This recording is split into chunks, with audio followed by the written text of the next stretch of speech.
నమస్కారం అండి. నా పేరు గొర్లె రామారావు. రాంభద్రపురం గ్రామం. నాకు ఇది 16 ఎకరాల ల్యాండ్ అండి. దీంట్లో పీఎండిఎస్ విత్తనాలు షీడ్ ఇచ్చారండి. ఇది ఫస్ట్ పంటగా ప్రారంభించాను. ఈ ఖరీఫ్ పంటలో ఫస్ట్ పంటగా వేయడం, భూమంతా పచ్చదనం రావడం. నేను 7 సంవత్సరాల నుండి చేసిన వ్యవసాయం కంటే ఈ సంవత్సరం నేను ఫుల్ రిజల్ట్ వస్తదని నాకుగా నమ్మకం కలిగింది.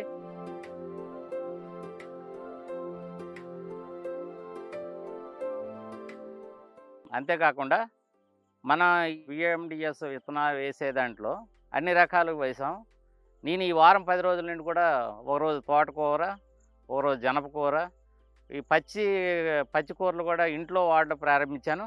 అదేవిధంగా దీనిలో వచ్చిన భూమి కూడా వేరు వ్యవస్థ కానీ, భూమి చల్లదనం కానీ, చీడ పురుగులు కనిపించడంలో కూడా చాలా తక్కువ కనబడ్డాయి.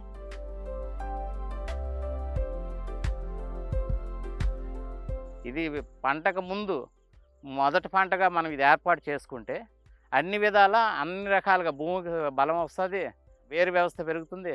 మనం వేసే పంట మనం అనుకున్న దానికంటే ముందుగానే మంచి రిజల్ట్ వస్తుంది. అన్నిటికంటే మన పచ్చదనాన్ని మాత్రం మనం కాపాడిన వాళ్ళం అవుతాం. పచ్చదనం చాలా చాలా బాగైంది. దీంట్లో మేము ఈ 15-20 రోజులు దీనిలో వచ్చిన పంట ప్రతిదీ కూడా కొంచెం మన కష్టం, పొలంలోకి వెళ్ళాలి, ఏరుకోవాలి, తెచ్చుకోవాలి, అది ఒకటే తప్ప మిగిలిందంతా మనం అనుకున్న దానికంటే బాగుంది. ఈ వ్యవసాయం తినడంలో మన ఆరోగ్య విషయంలో మాత్రం చాలా చాలా బాగుంటాం, హెల్తీగా ఉంటాం. అదేవిధంగా నేను వేసిన ఈ నవధాన్యాలలో మా చిన్నాన్నగారికి 3 ఆవులు ఉన్నాయి. 3 ఆవులకి ప్రతిరోజు మా పిన్నమ్మ వచ్చేసి ఆ మొక్కజొన్న కానీ, ఆ తెల్లజొన్న కానీ కోసుకొని వెళ్తుంది. వెళ్ళిన 5-6 రోజుల నుండి 1 లీటర్న్నర పాలు పెరిగే ఆరోగ్యంగా ఆవులు కూడా బాగా కనిపిస్తున్నాయి. ఇది ఒక విధంగా, ఇది కూడా ఒకందుకు మనం ఇంట్లో ఉండే ఆవులు కానీ ఉంటే మాత్రం మనం ఇది కూడా వాడుకోవడానికి ఉపయోగపడుతుంది.